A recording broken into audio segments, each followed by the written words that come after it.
ठीक है, चलिए स्टार्ट करें। पहला क्वेश्चन की तरफ चलते हैं। प्रधानमंत्री उज्ज्वल योजना दोस्तों किस चीज से रिलेटेड है? ये रहा आपका उज्ज्वल योजना के बारे में बताना है।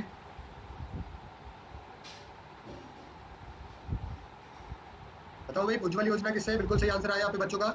उज्ज्वल योजना दोस्तों एलपीजी कनेक्शन से है, बिल्कुल ठीक है।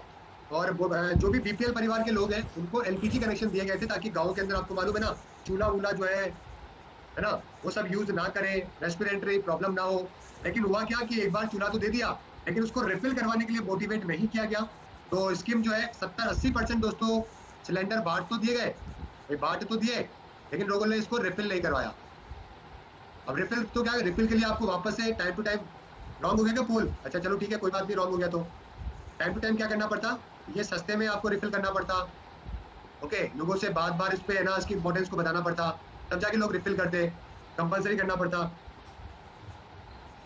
ओके, तो ये एलपीजी को लेकर प्रधानमंत्री उज्ज्वल योजना की शुरुआत करी गई थी। ठीक है, भारत में राष्ट्रपति ने 26 अक्टूबर 1962 को पहली बार अनुच्छेद 352 के तहत आपात की घोषणा करी। कौन से कारण से करी थी, ये आपको बताना है। 1962 में इमरजेंसी जो लगी थी, वो किसकी वजह से लगी थी? जल्दी से बताओ भाई, किसके कारण है जो कि इमरजेंसी लगी थी 1962 के अंदर? 3 बार इमरजेंसी लग चुकी है, मालूम है ना, 3 बार जो है इमरजेंसी है जो कि लग चुकी है।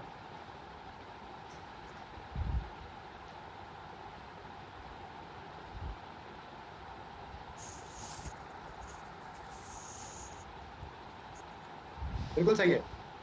ठीक है, यहाँ पे चाइनीज एग्रेशन आपका बिल्कुल सही जवाब है, चाइनीज एग्रेशन। देखो भाई, हुआ क्या था, 1962 में लगी, 65 में लगी और 75 में लगी। 62 का रीजन था ये चाइनीज लोग, 65 का रीजन था दोस्तों पाकिस्तान वाला रीजन। ओके, और पंजाब में शांति वाला, ये तीसरे का कारण था। ये तीसरा, ये दूसरा, ये पहला।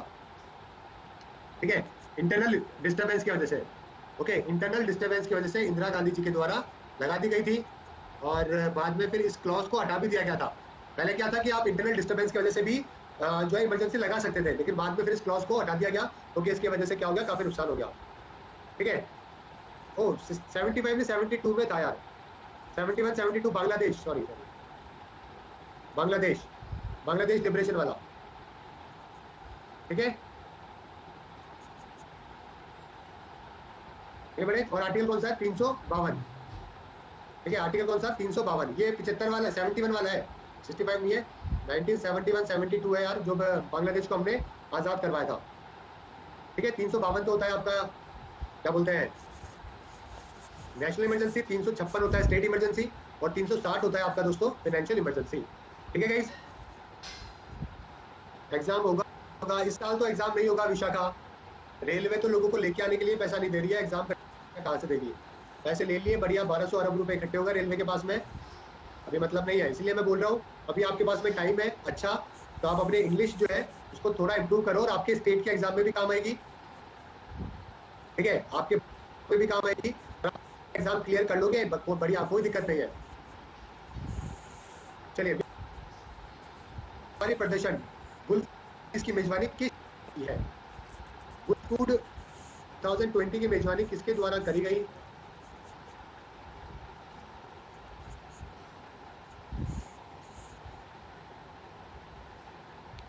क्या हो गया, बफरिंग कर रहा है क्या? एक बार होल्ड ऑन।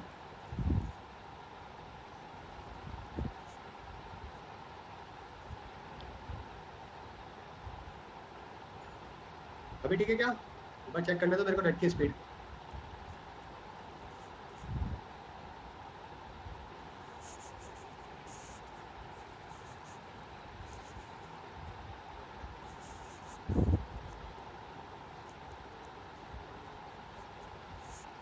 ठीक है, सब कुछ सही है।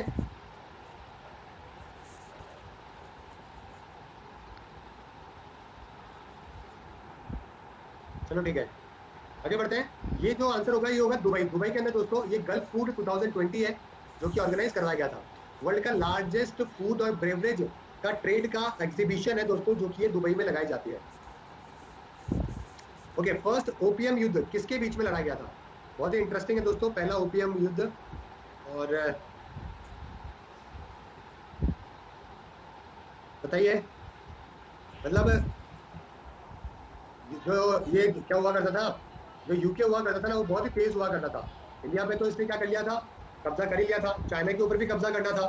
अब चाइना के वहां पे दोस्तों जो किंगडम था वो करने नहीं दे रहा था। तो चाइना ने क्या किया, सॉरी ब्रिटेन ने क्या किया, इंडिया से जो होती है ना अफीम, उसको चाइना एक्सपोर्ट करना चालू कर दिया और वहां के यूथ को जो है ना पूरी तरीके से अफीम की लत लगा दी। समझ रहे हो, पूरी तरीके से अफीम की जो है वो लत लगा दी। जब लत लग जाती है अफीम की तो आपको मालूम है कितनी प्रॉब्लम होती है। ओके, धीरे धीरे दोस्तों वहां के जो जवान लोग हैं, सोल्जर लोग हैं, उनके अंदर भी अफीम जो है 1839 से 42 के बीच में दोस्तों ये हुई थी। ओके, और वहां के जवान जो है दोस्तों वो भी अफीम का सेवन करने लग गए। तो वहां की जो बाउंड्री है, जो बॉर्डर है, वो काफी वीक हो गई। और वहां पे जो क्विंच डायनेस्टी हुआ करती थी वहां पे, QUING, क्योंकि जो डायनेस्टी है ये कई टाइम तक तो पता लगा ही नहीं पाई कि ये प्रॉब्लम क्या हो रही है, कहाँ से ये ओपीएम आ रही है, लोग कंज्यूम कहाँ से कर रहे हैं, ठीक है, ये ट्रेड कहाँ से हो रहा है, इतना सस्ता कहाँ से आ रहा है। तो ब्रिटिश नेवी ने उसी का फायदा उठा के क्या किया, यूएस के जो सेना थी उसको दोस्तों युद्ध के अंदर हरा दिया और काफी बिजनेस दोस्तों वहां पे क्या कर लिया, कैप्चर है जो कि कर लिया। हांगकांग जो है ना वो उसी टाइम पे ब्रिटेन ने अपने कब्जा में किया था। उसके अलावा शंघाई का पोर्ट हो गया, जियामत करके एक जगह थी उसका पोर्ट हो गया। ऐसे बहुत सारे पोर्ट थे जो कि उन्होंने हथिया लिए थे। और जबकि ऐसी हालत हो गई थी इस युद्ध के अंदर की ब्रिटेन की सेना बहुत छोटी थी, मतलब कोई मान लो 15-20 हजार के आसपास लोग होंगे और चाइना के पास में 2 लाख लोगों की सेना थी। उसके बाद में भी चाइना जिस लोग हार गए और उस 20 हजार के अंदर भी 10 हजार तो अपने भारतीय लोग थे, भारतीय इंडियन आर्मी के लोग थे जिन्होंने ब्रिटेन की तरफ से जो है वो चाइना से लड़ाई लड़ी थी। समझ रहे हो, ठीक है। तो कुछ इस प्रकार का दोस्तों ये हुआ था क्योंकि वहां पे वाटर बड़ी ज्यादा बहुत खराब हो गई थी। और फिर बाद में खुद ने ही क्वीन विक्टोरिया ने क्या किया था, जब उसको पता लगा कि अफीम से इतना नुकसान हो रहा है, यूथ को इतना ज्यादा लोग है ना एडिक्ट हो गए हैं, तो फिर क्वीन विक्टोरिया ने क्या किया था, एक लेटर लिखा था और उन्होंने बोला था कि भाई एक ह्यूमैनिटी के तौर पे, रेस्पॉन्सिबिलिटी के तौर पे ओपीएम का जो ट्रेड है ना उसको रोक दिया जाए और उसको डिलीवर आगे से नहीं किया जाए। ओके, और लेकिन तब तक कई सारी कंपनियां जो है वो छोटा मोटा काम स्टार्ट कर चुकी थी और वो अपने भी आपके ऊपर दोस्तों बिजनेस करना उन्होंने स्टार्ट कर दिया था। ठीक है गाइस, चलिए सबसे ज्यादा ओपीएम जो है वो अफगानिस्तान प्रोड्यूस करता है। अफगानिस्तान ये क्या, अरे भाई आपको पता नहीं क्या अपना वो था ओसामा बिन लादेन इसी का तो बिजनेस क्या करता था, ओपीएम का सरगना उसको माना जाता था। समझ रहे हो, आगे बढ़ते हैं दोस्तों। हैम्बर्ग निम्नलिखित नदियों में से किस नदी के तट पर स्थित है, हैम्बर्ग। ठीक है, और साथ में एक बात और इंपॉर्टेंट कि जो ये ओपीएम है ना इससे और भी बहुत सारी चीजें बनती है। जो अफीम है उससे काफी सारी चीजें हैं दोस्तों जो कि ये बनती है। ठीक है, जल्दी से बताओ कौन कौन से ड्रग्स बनते हैं।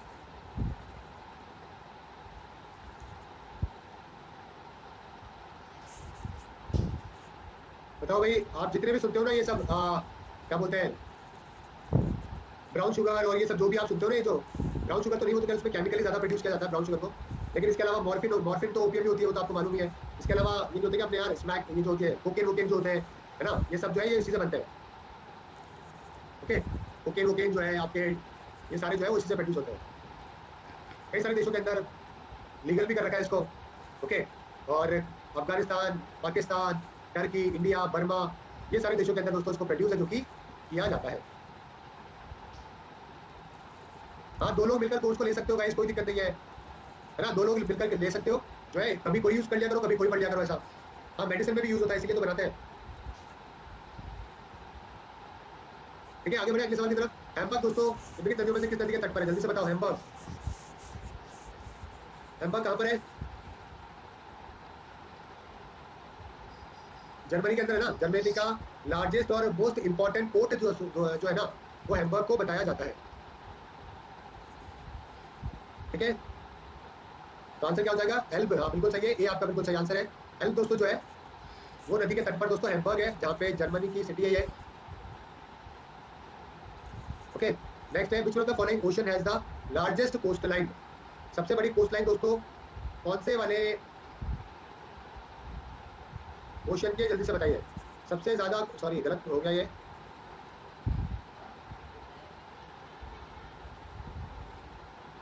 बताओ भाई सबसे बड़ी कोस्ट लाइन दोस्तों किसकी है।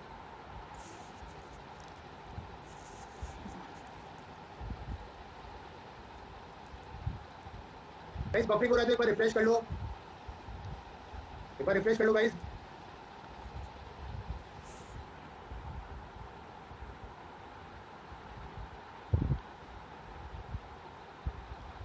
यहाँ पे जो आंसर आ रहा है बिल्कुल ठीक है। यहाँ पे काफी बच्चों का जो कि अटलांटिक ओशन आपका बिल्कुल सही आंसर होगा। मतलब अटलांटिक ओशन की तो दोस्तों जो कोस्टलाइन है ना वो बहुत बड़ी है। यहाँ तक कि जो अमेरिका से तो टच में है ना वो तो 1 लाख कोई 1.5 लाख किलोमीटर के आसपास की है, समझ रहे हो। तो अटलांटिक ओशन की सबसे कोस्टलाइन है जो कि आपको देखने को मिलती है, ठीक है। और कौन से कंट्री की है, कौन से कंट्री की सबसे लॉन्गेस्ट कोस्टलाइन?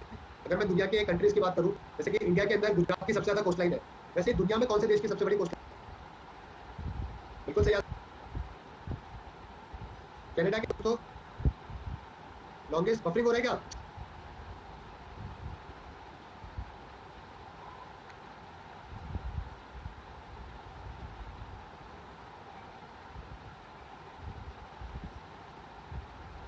भाई 2 मिनट दो मेरे को, एक बार मेरा इंटरनेट कनेक्शन मेरे को एक बार चेक करने दो ब्रॉडबैंड का। ये मेरे ख्याल से मेरे इंटरनेट कनेक्शन में प्रॉब्लम आ रही है क्योंकि मेरी स्पीड बड़ी कम आ रही है। ठीक है 2 मिनट दो, एक बार मैं इसको जो है वो सही करके आता हूँ, ठीक है ना।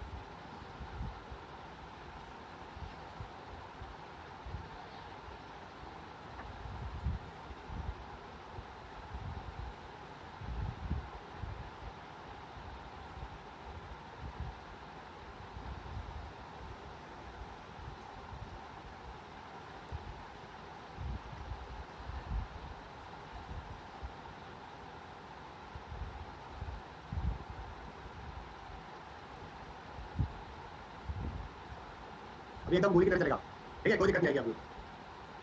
ठीक है चलिए आगे बढ़े। रक्त के संबंध में निम्नलिखित में से कौन सा एक कथन सत्य नहीं है? कि ब्लड दोस्तों क्या होता है, एसिडिक होता है, अम्लीय है, ऊतक है, मात्रा जो है 5 से 6 लीटर होती है, और प्लाज्मा और रक्त कोशिकाएं रक्त के आवश्यक है। बताओ भाई कौन सा वाला इसमें से सही नहीं है? गलत आंसर मत करना, बहुत ही सिंपल सवाल है।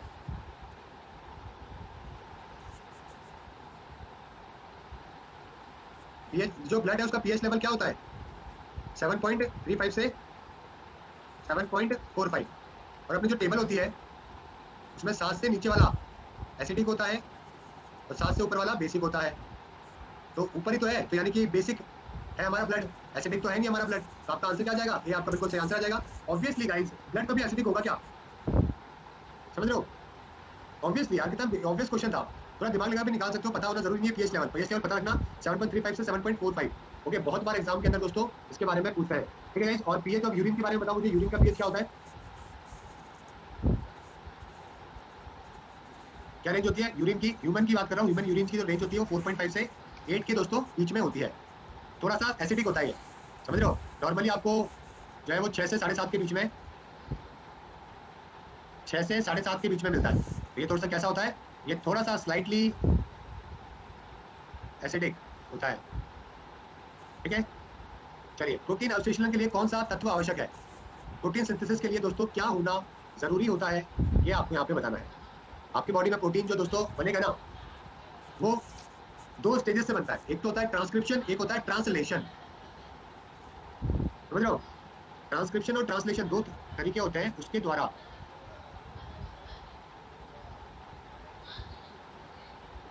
बनता है। आंसर क्या हो जाएगा यहाँ पे? नाइट्रोजन आपका बिल्कुल सही आंसर हो जाएगा दोस्तों, क्योंकि नाइट्रोजन की रिक्वायरमेंट बहुत जरूरी होती है। विदाउट नाइट्रोजन कभी भी नहीं बनेगा। और इटालियन मर्चेंट निकोले डी कॉन्टी ने विजयनगर डायनेस्टी को विजिट किया था कौन से रूलर के टाइम पे? बताओ भाई कौन से रूलर के टाइम पे दोस्तों विजिट किया था? अनु जो है, अनु जैन अभी सबसे आगे चल रही है टेस्ट के अंदर, नंबर 1 पे। इस सवाल को बहुत सारे बच्चे, विकास बोल रहे हैं कि 5 बजे उठने लगा, वो अब नींद आ रही है। विकास चाय वाय पी लो, वो धो लो, नींद चली जाएगी, और दिन में सो लेना, ठीक है ना। खाना लंच वंच करने के बाद में दिन में सो लेना थोड़ी देर, कोई दिक्कत नहीं है। आशीष बोल रहे हैं सर हम पाक पीओके को वापस कैसे ले सकते हैं? आशीष नहीं ले सकते, जैसे पाकिस्तान कश्मीर नहीं ले सकता वैसे हम पीओके नहीं ले सकते। अगर कोई बोल रहा है तो एकदम फेक बात कर रहा है, क्योंकि वहाँ पे तो कॉरिडोर बना दिया चाइना ने यार, कहाँ से ले लोगे? चाइना ने पीओके के अंदर जो सीपीईसी जो है ना, चाइना पाकिस्तान इकोनॉमिक कॉरिडोर, वो बना दिया है। तो अब तो वैसे ही कोई लेना देना नहीं है उसका। दोनों में सब्सक्रिप्शन लेना जरूरी नहीं है। यूट्यूब पे 8 बजे वाली में आपकी क्लास की आवाज कम है, चलो ठीक है, अनुमान देख लूंगा एक बार मैं। सर्वेश यार मैं रियलिटी बता रहा हूँ आपको यार, ठीक है। ये कोई वो वाली बात नहीं है कि, ठीक है क्या यार, अच्छी बात है रेलवे का है, लेकिन जिनको मैं खत्म हो गया उनके लिए बोल रहा हूँ मैं। अदरवाइज आपके पास है तो एसएससी का लेने की जरूरत क्या है? सारी क्लासेस यहाँ पे तो मिल रही है। अरे मैंने रेलवे के अंदर आपको सब कुछ पढ़ा रखा है। आप पीछे जाके सर्च करो, हिस्ट्री, ज्योग्राफी, पॉलिटी, इकोनॉमिक्स, ठीक है, बायोलॉजी। बायोलॉजी शायद मैंने, मेरे ख्याल से मैंने एसएससी में करवाई थी, लेकिन ये सारे सब्जेक्ट मैंने करवा रखे हैं जिनका लेवल है ना, आप यूपीएससी प्री तक का दे सकते हो रेलवे के अंदर। आपने पढ़ा कि नहीं पढ़ा? कितने बच्चों ने क्लासेस को ज्वाइन किया हुआ है? जल्दी से बताओ, यस और नो। पुरानी वीडियो देखने में मन नहीं करता यार। विनोद अब पुरानी वीडियो डेली के डेली जो है वो जीके, तो मैं फिर इतने सारे 3-4 महीने क्लास चलाई थी मैंने वाली। एक बार देख लो, एक वीडियो देख लो, थोड़ा सा स्पीड बढ़ा के देख लो। इतनी बार करवा दिया मैंने यार, अभी भी आपको लगता है कि भाई कोई एसएससी का लेना पड़ेगा, तो ऐसा जरूरी नहीं है। वो तो मैं आपको इंग्लिश के लिए और बाकी सबके लिए बोल रहा हूँ, बाकी क्योंकि इंग्लिश यहाँ पे आपके रेलवे में नहीं है। ठीक है, अगर आपको यूट्यूब से कर सकते हो इंग्लिश तो यूट्यूब से भी कर लो इंग्लिश, कहाँ दिक्कत आ रही है? यूट्यूब पे पूरी प्लेलिस्ट बनी हुई है, कहाँ दिक्कत है? इंग्लिश की कमी है क्या यूट्यूब पे? हर सर की क्लासें हैं, आकांक्षा मैम की है, संदीप सर की क्लासेस है इंग्लिश की। ओके, और सारे वीडियोस, रीजनिंग का 2 बार कोर्स हो चुका है, पहले वीडियोस पढ़े हुए, जीके का हो चुका है, पहले वीडियोस पढ़े हुए, मैथ का कितना मैथ पढ़ा दिया आपको, वो भी उनको करो, इंप्रूव करो, और अपने आप को जो है फिर एसएससी के प्रीवियस ईयर के क्वेश्चन लगाना चालू करो, आपको पता लगेगा। अगर आपसे नहीं होता है तो थोड़ा सा और लेवल इंप्रूव करो, इस तरीके से करो ना यार, सिंपल सी बात है, स्ट्रेटेजी बना के। कई लोग जो है वो दिल्ली के अंदर 3-3 लाख रुपए फीस देकर भी पेपर नहीं निकालते, तो कोई सब्सक्रिप्शन लेना कोई सोल्यूशन थोड़ी ना होता है। वो तो इसलिए कि अगर किसी का एंड हो रहा है तो भाई ठीक है, रेलवे से के बजाय एसएससी में हो जाओ, कंटिन्यू कर लो, लेकिन किसी के पास ऑलरेडी है तो 2 लेने की जरूरत नहीं है, एक बहुत है। अब देखो यूपीपीसीएस के लिए एक बच्चा पूछ रहा है, अब यूपीपीसीएस के बारे में आप खुद सोचो, करंट अफेयर्स में 8 बजे कराता है, उसके बाद किसी एग्जाम में आता नहीं है। जीके मैंने यहाँ पे आपको पढ़ाई रखी, हिस्ट्री ज्योग्राफी पॉलिटिक्स के बाद आएगा नहीं यूपीपीसीएस में। अब फिर बोल लेते हैं कि यूपी की जीके बचती है लोकल, अब लोकल यूपी की जीके के लिए कोई अच्छी किताब खरीद लो यूपीपीसीएस के लेवल की, समझ लो, क्योंकि यूट्यूब पे तो उस लेवल की कोई आपको जीके पढ़ाता नहीं, तो एक किताब खरीदो, वहां से पढ़ लो, बात खत्म हो गई। ठीक है, चलो अभी यूपी की चल तो रही क्लासेस चल रही है मेरे ख्याल से, वाइफाई स्टूडियोज के ऊपर चल रही है।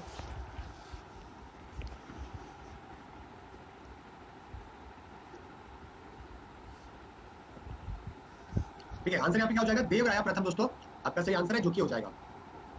ठीक है, तो देवराया द्वितीय के टाइम पे जो है देवराया, हाँ देवराया प्रथम या द्वितीय थे, मतलब उनके टाइम पे दोस्तों ये विजिट है जो कि किया गया था। ठीक है गाइस,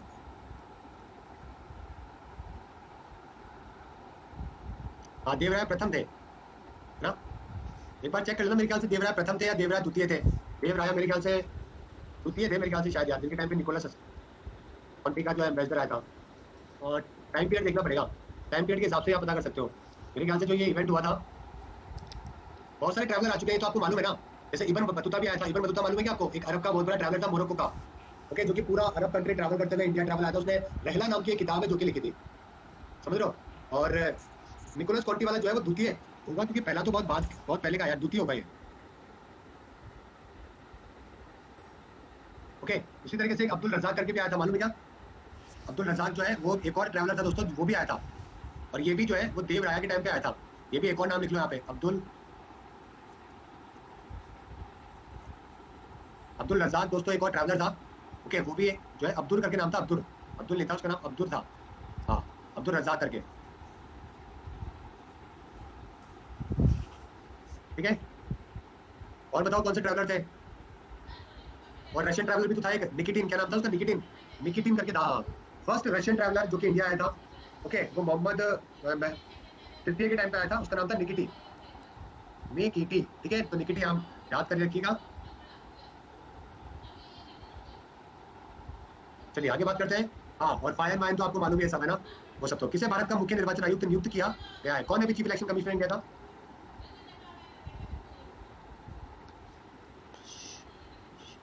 चीफ इलेक्शन कमिश्नर दोस्तों कौन है?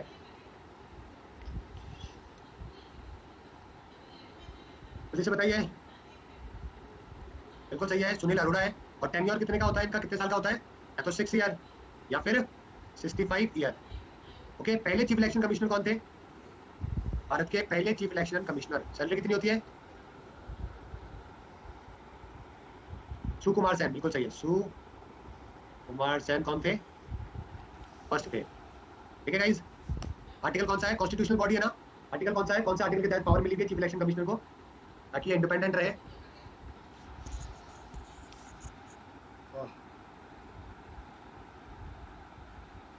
आर्टिकल 324, बिल्कुल सही है।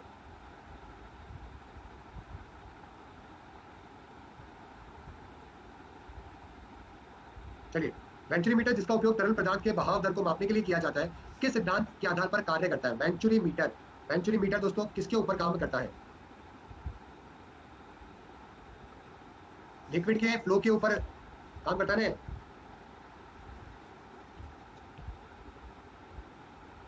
ना? भाई, ये किसके ऊपर काम करता है? बर्नौली प्रिंसिपल के ऊपर करता है।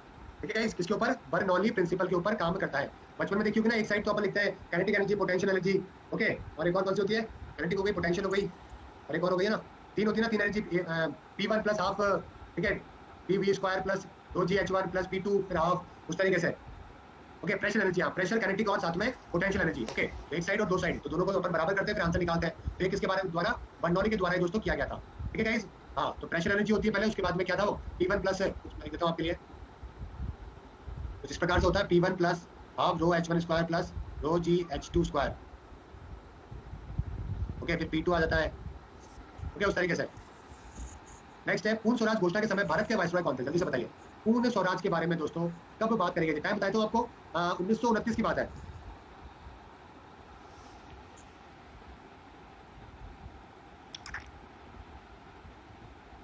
जल्दी से बताओ भाई। चलिए, बिल्कुल सही है। तो 1929 की बात करें तो उस टाइम पे जो वाइसरॉय थे वो अपने एरविन थे। ओके, और उसी टाइम पे दोस्तों लंदन के अंदर आपको मालूम है राउंड टेबल कॉन्फ्रेंसेस हो रही थी। महात्मा गांधी जी जो है वो दूसरे वाले में गए भी थे, एरविन से मुलाकात भी हुई थी, और गांधी जी और एरविन की मीटिंग भी हुई थी। उसी के सहमति के बाद में इंडिया, गांधी जी जो है कहाँ पे, लंदन गए थे राउंड टेबल कॉन्फ्रेंस के अंदर। ओके, उस टाइम पे मोतीलाल नेहरू जी ने और बाकी लोगों ने यहाँ पे क्या किया था, ओके, डिमांड करी थी पूर्ण स्वराज। तो अरविंद आपका बिल्कुल सही आंसर हो जाएगा। बात है 1929 की। ठीक है गाइस, निम्नलिखित खेलों में से किसने कन्फेडरेशन कप संबंधित है? कन्फेडरेशन कप दोस्तों किससे संबंधित है? जल्दी से बताइए, जल्दी जल्दी करोगे थोड़ा सा आंसर।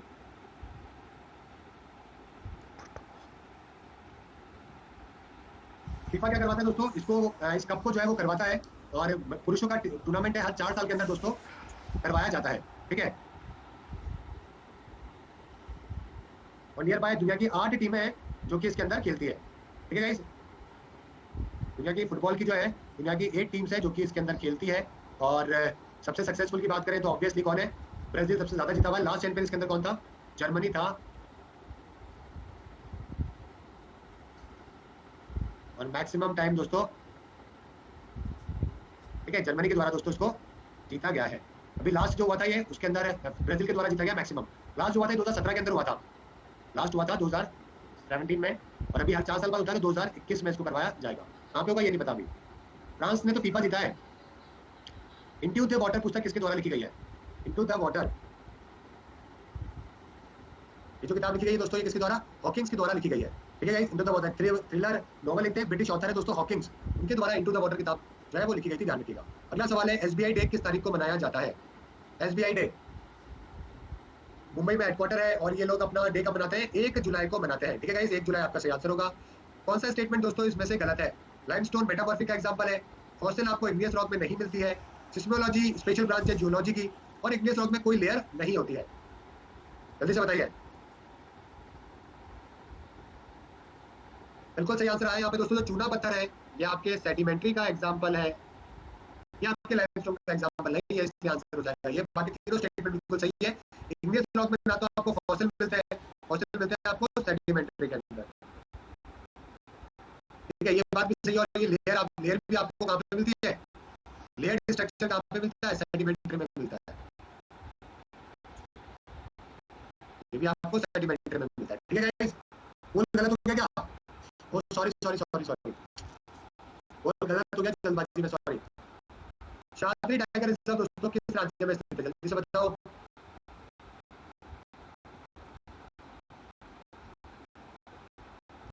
जल्दी से बताइए। शास्त्री के बारे में बात करें तो दोस्तों एक टाइगर रिजर्व आपके जो शास्त्री टाइगर जो रेंज है ना वेस्टर्न घाट के अंदर, उसी के अंदर है, और ये आपको देखने को मिलता है महाराष्ट्र में। ठीक है, शास्त्री टाइगर रिजर्व दोस्तों आपको कहाँ पे देखने को मिलता है? महाराष्ट्र में देखने को मिलता है। ठीक है, ज्यादा पुराना नहीं है, 2008 के अंदर इसका फॉर्मेशन है जो कि किया गया था।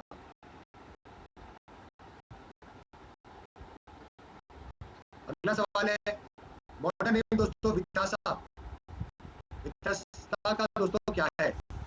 वित्तासा का आधुनिक नेम दोस्तों क्या है, ये आपको बताना है। आंसर बिल्कुल सही आ रहा है बच्चों का, झेलम आपका बिल्कुल सही आंसर है। ठीक है, पद्मश्री का रवि हुआ करता था, अस्करी किसका? चेनाब का था पुराना नाम। ओके, और वितासा किसका था? झेलम का था। शुद्धित्री सतलज का था। ओके, और ब्यास का बताओ भाई, ब्यास का क्या था? बिपाशा, हाँ ठीक है, चलिए बिपाशा बासु। कुरु महाजनपद की राजधानी क्या थी? कुरु एम्पायर के बारे में बताइए, बहुत ही फेमस एम्पायर था। कुरु के बारे में बात करें दोस्तों, कुरु वंश, कुरु से तो ऐसा बोला जाता है कि कुरु है ना, एक राजा हुआ करते थे, ओके, जो कि कुरुक्षेत्र उन्हीं के नाम पे दोस्तों पड़ा था। और कुरु वंश भी दोस्तों हुआ करता था, जिसके अंदर कौन थे? पांडव थे और कौरव हुआ करते थे। ये सब कुरु वंश के ही पार्ट हुआ करते थे, समझ रहे हो मेरी बात? तो कुरुक्षेत्र के ऊपर किसका, कुरुक्षेत्र या इंद्रप्रस्थ, इसके ऊपर किसका राज होना चाहिए था? दोनों का होना चाहिए था, लेकिन कौरवों ने पांडवों को एक इंच भी देने से मना कर दिया। तो पांडव ने बोला ठीक है, आ जाओ भाई मैदान के अंदर। दोनों आ गए मैदान में, ठीक है, दोनों हुए उत्तम गुप्ता, और उसके अंदर जो है पांडवों ने जो है विजय हासिल कर ली। ठीक है गाइस, तो आंसर हो जाएगा आपका यहाँ पे इंद्रप्रस्थ। इंद्रप्रस्थ आपका बिल्कुल सही आंसर है, जो कि हो जाएगा। ठीक है गाइस, हाँ बिल्कुल, जमीन की लड़ाई, अरे भाई जीवन में तीन चीजों की लड़ाई होती है, एक तो होती है लेडी, लैंड और मनी। ठीक है, ये मैं नहीं बोल रहा, ये गीता बोलती है, अपनी भगवत गीता एक बात सिखाती है कि जीवन में तीन चीजों की लड़ाई होती है, लेडी, लैंड और मनी। आप देखना, जो भी लड़ाई आपको मिलेगी वो इन चीजों के बीच में मिलेगी। समझ गए? अगर आपने जीवन के अंदर ये सोच लिया कि मैं तीनों मुद्दों पे कभी लड़ाई नहीं करूंगा, पैसों पे, जमीन पे या फिर लड़की पे, देखो लड़की वाला तो मैटर ये कि अगर लड़की के नाम पे लड़ाई हो रही है, अगर लड़की आपकी नहीं है किसी और की तो जाने दो, और अगर लड़की आपकी है तो लड़ाई होगी नहीं, पहली बात तो समझ रहे हो? तो लड़की वाला तो मैटर शॉर्ट है, लेकिन अक्सर लोग क्या करते हैं, जमीन और पैसे के ऊपर लड़ते हैं, भाई भाई लड़ने लग जाते हैं, दोस्तों से लड़ने लग जाते हैं। अगर ये चीज आपने लाइफ में इंप्रूव कर दी ना कि मैं इन चीजों पर नहीं लड़ूंगा, लेकिन मानिए सीन शॉर्ट हो जाएगा आपका। ओके, आगे बात करें, सुजुकी जहांगीर किस भाषा में लिखी गई है? सुजुकी जहांगीर क्या है दोस्तों? ये एक ऑटोबायोग्राफी है ना, इसको हम जहांगीर नामा भी कहते हैं, क्या बोलते हैं? एक इसमें फारसी, फारसी लैंग्वेज में दोस्तों लिखी गई थी, है ना, ये ऑटोबायोग्राफी थी, उसी के द्वारा लिखी गई थी, जैसे तुर्क के बाबरी थी ना, बाबर की लिखी हुई थी उसी प्रकार से। और तुर्क के बाबरी की कौन सी लैंग्वेज में लिखी हुई थी? बाबरनामा कहते हैं हम लोग, हाँ बाबर के द्वारा लिखी गई थी, हाँ चगताई लैंग्वेज। ठीक है, चगताई लैंग्वेज को क्या बोलते हैं? तुर्की लैंग्वेज कहते हैं। ठीक है, तो आपकी जो ये तुर्की बाबरी या फिर जिसको बाबर नामा भी कहते हैं, ये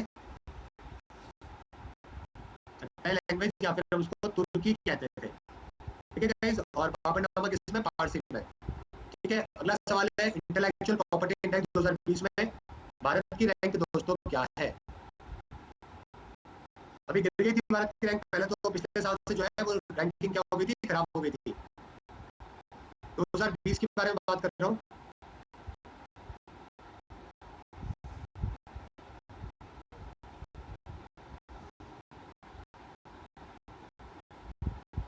इंटेलेक्चुअल प्रॉपर्टी इंडेक्स बताओ भाई।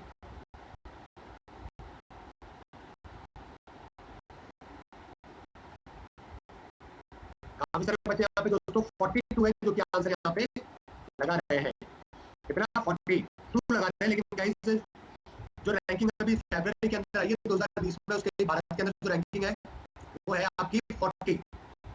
ठीक है, तो आपका आंसर हो जाएगा 40, आपका यहाँ पे बिल्कुल सही आंसर है, जो कि हो जाएगा। ओके, टॉप 5 की बात करें तो यूएस और यूके, स्वीडन, जर्मनी, 40 आपका सही आंसर होगा। टॉप पे UK, US, Sweden, Germany. Okay, 53 countries में से 40 भारत की यहाँ पे रैंकिंग है। ठीक है गाइस, लास्ट ईयर भी यही सारे लोग हैं जो कि टॉप के ऊपर हुआ करते थे। ओके, और पहले रैंकिंग भारत की 2019 में मेरे ख्याल से 36 थी, 36 से शायद हम लोग, हाँ 36 थी पहले 2019 में। 53 कंट्री में 2019 में हमारी 36 थी और अभी गिर के हम लोग 40 पर आ गए। अगला सवाल, मेजर जनरल के समतुल्य भारतीय नौसेना में कौन सा पद है? जैसे कि मेजर जनरल होता है गाइस, उसी प्रकार से नेवी के अंदर कौन सा होता है?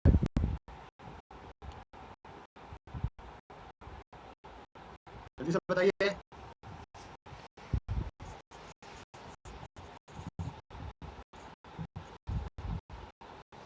वो तो आपको मालूम है ना कि लेफ्टिनेंट जनरल जो है वो अपने आर्मी में सबसे ऊपर होता है। जनरल होता है, मतलब अपने आर्मी में जनरल होता है, नेवी में एडमिरल होता है और एयरफोर्स में मार्शल होता है। ये तो पता है ना, लेफ्टिनेंट जनरल आएगा तो वहाँ पे वाइस एडमिरल आ जाएगा, वहाँ पे एयर मार्शल हो जाएगा भाई। और यहाँ पे क्या होता है, मेजर जनरल होता है ना, तो वहाँ पे रेयर एडमिरल होता है, वहाँ पे एयर वाइस मार्शल होता है।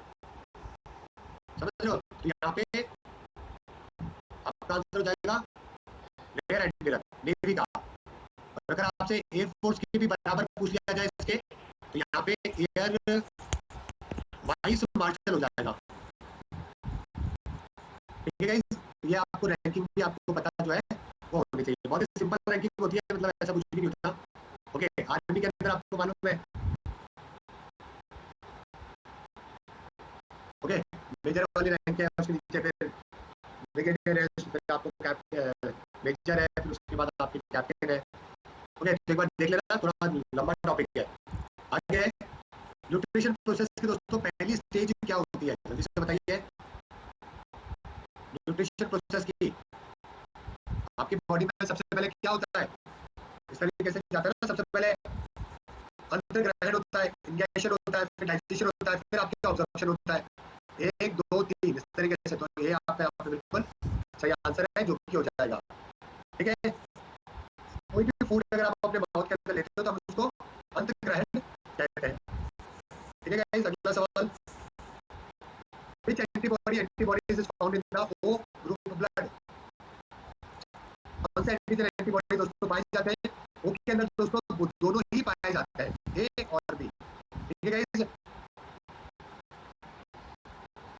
ठीक है, या तो इसके बॉडी में एंटीजन नहीं होते, ए भी नहीं होता, बी भी नहीं होता एंटीजन, तभी तो उसका ब्लड ग्रुप ओ है। और अगर एंटीजन ए और बी नहीं है तो आपकी बॉडी के अंदर क्या होगा? एंटीबॉडीज ए और बी दोनों होंगी। अगर समझ रहे हो, एंटीजन जो होता है वो हमेशा ऑपोजिट होता है एंटीबॉडी के। तो आपकी ओ वाला जो ग्रुप है उसमें एंटीजन ए भी नहीं है, बी भी नहीं है, तो एंटीबॉडी आप, ठीक है सही है क्या? हाँ सही है।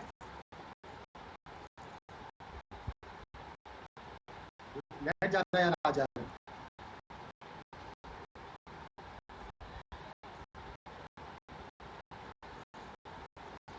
ठीक है सही है, चलो ठीक है, आगे बढ़ते हैं, 2-4 क्वेश्चन और बच्चे कर लेते हैं। How many union ministers are the ex officio member of the NITI Aayog? NITI Aayog के कितने मेंबर हैं जो कि यूनियन मिनिस्टर्स हैं, जो कि एक्स ऑफिशियो मेंबर होते हैं नीति आयोग के? देखो, एक तो अपने डिफेंस मिनिस्टर होते हैं, एक अपने होम मिनिस्टर होते हैं, एक अपने फाइनेंस मिनिस्टर होते हैं और एक अपने एग्रीकल्चर मिनिस्टर होते हैं। समझ लो, तो ऐसे करके 4 लोग हैं दोस्तों जो किसके मेंबर होते हैं। ठीक है गाइस, तो आपका आंसर हो जाएगा 4 यहाँ पे। नेक्स्ट है, कौन सी कमिटी कमीशन दोस्तों सेंट्रल स्टेट रिलेशन से रिलेटेड नहीं है? यहाँ पे जो कोई तीनों जो है वो सेंट्रल स्टेट से है, ये वाली आपकी जो है वो सिविल जो आपका सर्विस एग्जामिनेशन है ना, उसको लेकर है। नेक्स्ट है रिवर मेथुर प्रोजेक्ट दोस्तों कौन सी नदी के तट पर ऊपर बनाया हुआ है? ये कहाँ पर है? तमिलनाडु के अंदर है, और गोदावरी कृष्णा कावेरी, यानी कि कावेरी के ऊपर आपको देखने को मिलेगा। नेक्स्ट है energy intercepted by the earth is known as, जो एनर्जी हम रोकते हैं दोस्तों उसको हम क्या कहते हैं? आपको मालूम है ना, 50% जो भी सनलाइट आती है हम उसको डाइवर्ट कर देते हैं, ऑब्जर्व कर लेते हैं, हम उसको आइसोलेशन कहते हैं गाइस। ठीक है, फिनलैंड की करेंसी क्या है? फिनलैंड की करेंसी के बारे में आपको बताना है कि फिनलैंड की करेंसी क्या है। ठीक है, क्योंकि नॉर्वे और जो नॉर्वे डेनमार्क है ना, उनकी तो करेंसी अलग है। ठीक है, जैसे कि डेनमार्क की बात करूँ तो क्रोनर है उसकी, डेनमार्क की। और नॉर्वे की अगर मैं बात करूँ तो की है क्रोन। देखो नॉर्वे की तो है क्रोन, नॉर्वे।